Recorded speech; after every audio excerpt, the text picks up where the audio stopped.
Bonjour à tous, bienvenue chez Corpan dans notre vlog du dimanche. Je suis Ratim Satahir. Voici notre nouvelle thématique. Comment faire des traductions efficaces du français vers l'anglais? Restez jusqu'à la fin. Nous allons diviser en deux parties notre présentation. Dans la première partie, nous allons vous partager des astuces afin de bien faire les traductions. Nous allons également vous parler de quelques ambiguïtés et dextérité linguistique. Et dans la seconde partie, nous allons vous donner des techniques afin d'améliorer nos écrits professionnels. Premièrement, nous avons choisi la thématique autour de la thématique traduction du français vers l'anglais ou vice-versa. Actuellement, pour faire des exposés dans notre monde professionnel, nous avons des livres qui sont surtout en anglais et qu'on va les traduire en français. Ou bien il nous arrive de faire des rédactions en anglais, en français, rédiger des lettres, des comptes rendus. Et dans les diverses reportings, nous avons également à faire quelques travaux de rédaction. Et voici tout de suite des astuces qu'on aimerait vous partager. Premièrement, faites des phrases courtes et simples. Deuxièmement, évitez les jargons ou les termes trop techniques. Troisièmement, utilisez la voix active plutôt que la voix passive. Dans la voix passive, nous avons la préposition par. Et quatrième point, utilisez le fichier Word plutôt que le fichier PDF ou JPEG. Éventuellement, nous avons besoin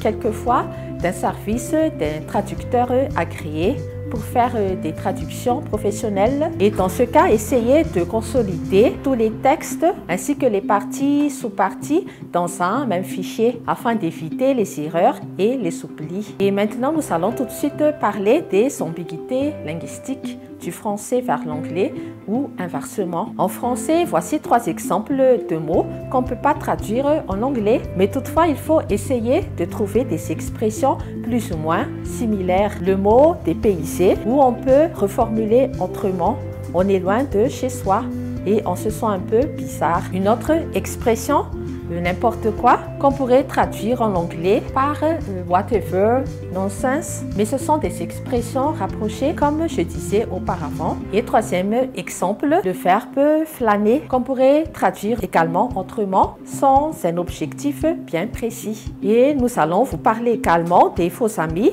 En fond d'écran, nous avons des exemples comme les mots actually, qui signifie en réalité en français, et le mot actuellement, qui signifie now en anglais. To assist, assister, nous avons les expressions derrière nous. College également. Et il faut faire attention au sens des mots quand on fait les traductions. Et avant de passer dans la seconde partie, nous avons également une petite remarque à vous partager. Concernant toujours les documents qu'on aura à traduire, il se pourrait qu'on va voyager dans un pays anglophone et ils vont exiger des documents qui sont rédigés. Et dans ce cas, les documents nécessitent des traductions assermentées. Il faut donc recourir à des traducteurs qui ont vraiment un cachet pour valider les traductions. Mais on ne peut pas juste les envoyer comme ça.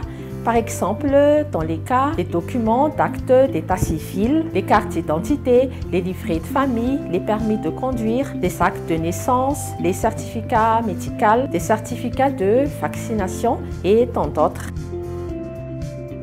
Voilà, nous avons vu dans cette première partie quelques astuces afin de bien traduire nos documents, nos dossiers. Et maintenant, nous allons entamer la deuxième partie afin de vous donner des techniques pour améliorer nos écrits professionnels.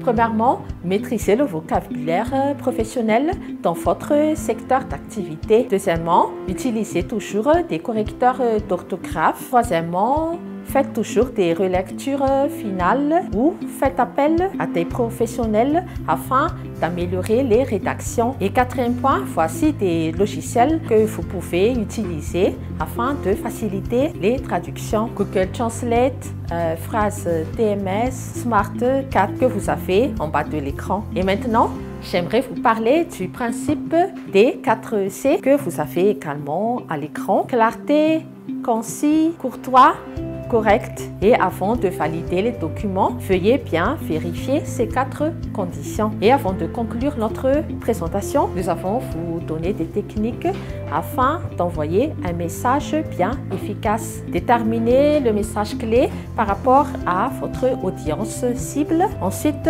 élaborez un plan. Après cela, fixez des objectifs. Et au final, le contenu doit être bien compréhensible et adapté par rapport à notre public cible. Dans cette deuxième partie, nous avons pu vous donner des astuces afin d'améliorer nos écrits professionnels. Si vous avez des questions, des remarques, des commentaires, n'hésitez pas de nous les envoyer en commentaire en dessous.